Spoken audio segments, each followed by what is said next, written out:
There are two arrows at the top. So this arrow takes you to the previous page and this arrow takes you to the next page. So if you click the forward arrow, it takes you to another topic. It might be on antonyms. So here you have a list of antonyms. So as a teacher, you can use this as learning material. And if you click the forward arrow, it takes you to more information on antonyms. Okay, and that's the same for all subjects in terms of learning material. Let's look at the quizzes. So we are here, we can do another subject, we are doing mathematics, and we are opening quizzes. So the quizzes, they are in alphabetical order. You have averages, addition, area, collecting and representing data, and you can go all the way to the bottom of the screen, and you have topics, various topics. The last topic is surface area.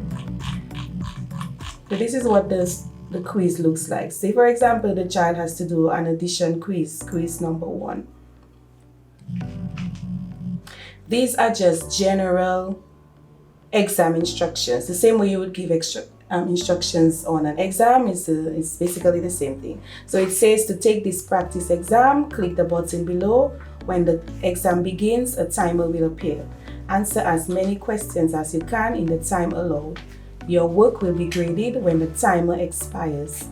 Up to that moment, you may change your mind and modify any of your answers on any page of the exam.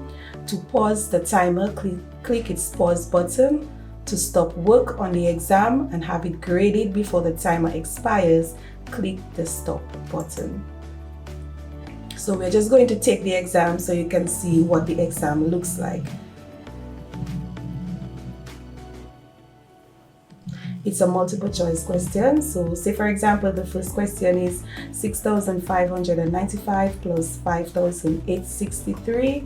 I'm just going to click any answer so you can see what the responses look like. We'll answer 2 questions and then we will click finish.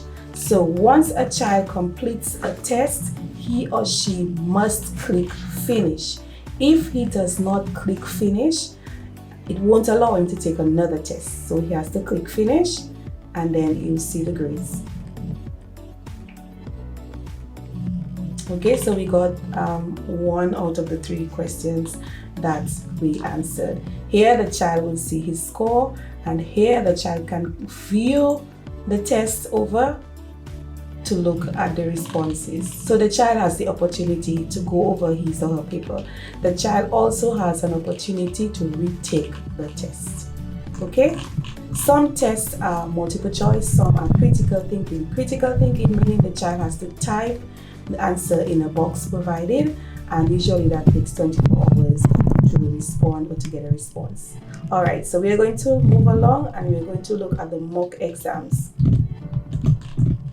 So we are doing language arts, mock exams. As the term implies, mock exam, it's the exam you do before an end of year or grade 6 national assessment exam. So it's basically the same as a quiz, but it's more questions and more time is allowed. It's multiple choice. The instructions are generally the same. Okay?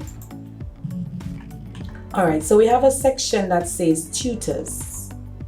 Tutors. These are teachers that make themselves available. So if a student has a question, he or she can type a question right here or a query and submit the question.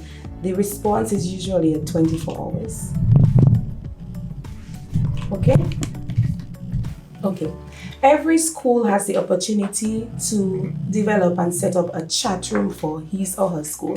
Let's say you want to communicate with parents, you want to communicate with teachers, you want to communicate with students in your school, you can develop a chat room. So you'd have to request that. You'd have to ask me to develop a chat room for you, and I create a chat room. So this is where you would go and develop a chat room. Right now, there's a chat room for PEP chat room, that's in Jamaica, and Achievement Learning Center in Dominica has a chat room. So students, parents, teachers in that school can communicate via a chat room. Again, you have to request that and then I will develop the chat room for you.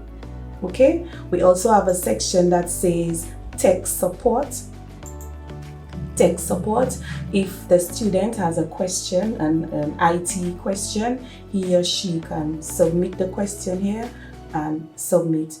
Can type the question here and submit. So that takes about 24 hours to respond. Okay, so that's basically it for students. Teachers have the same access, but they are all admin. So if you're a teacher, once you've logged in successfully, you should get a box here that says admin, which means you are an administrator, you are a teacher, and there are some features that are available to you and not the students. So you can see the grades of your students. So once you click admin,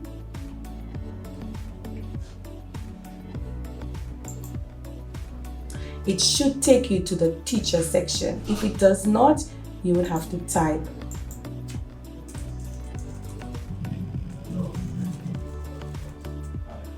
home. So look at the browser, it says app.learninghub.online/imax/home.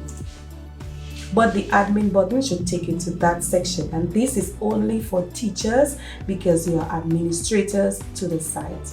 So in order to look at the grades of your students, you click options, grade book.